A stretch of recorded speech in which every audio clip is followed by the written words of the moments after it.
ایک ہلکی داڑھی والا شخص حضرت عمر بن خطاب اور حضرت علی رضی اللہ تعالیٰ عنہ کے پاس بیٹھا تھا۔ اس کی آنکھیں اندر کو دسی ہوئی تھیں اور زبان ذکر و تسبیح میں مشغول تھی۔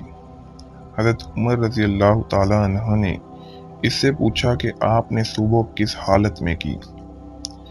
اس آدمی نے عجیب انداز سے جواب دیا کہ میں نے اس حال میں صبح کی کہ فتنے کو پسند کرتا ہوں اور حق بات سے کراہت کرتا ہوں، اور بغیر وضو کے نماز پڑھتا ہوں، اور میرے لیے زمین پر وہ چیز ہے جو آسمان پر اللہ کے لیے بھی نہیں ہے۔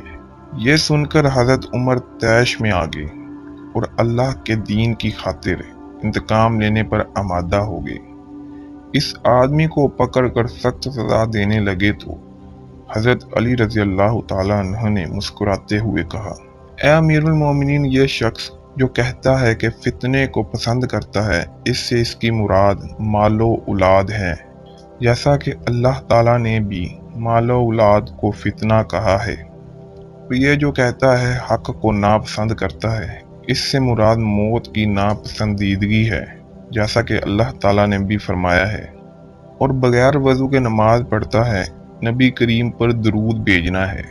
ظاہر ہے کہ درود کے لیے وضو ضروری نہیں ہے، اور اس نے جو یہ کہا ہے کہ اس کے لیے زمین پر وہ چیز ہے جو آسمان پر اللہ تعالیٰ کے لیے بھی نہیں ہے، اس سے اس کی مراد بیوی بچے ہیں۔ ظاہر ہے کہ اللہ کی نہ کوئی بیوی ہے اور نہ کوئی اولاد ہے، وہ ذات تو یکجا اور بے نیاز ہے، نہ اس کی کوئی اولاد ہے اور نہ وہ کسی کی اولاد ہے۔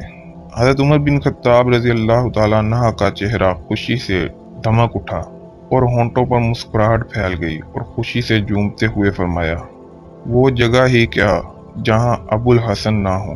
ابو الحسن سے مراد علی بن ابی طالب ہیں۔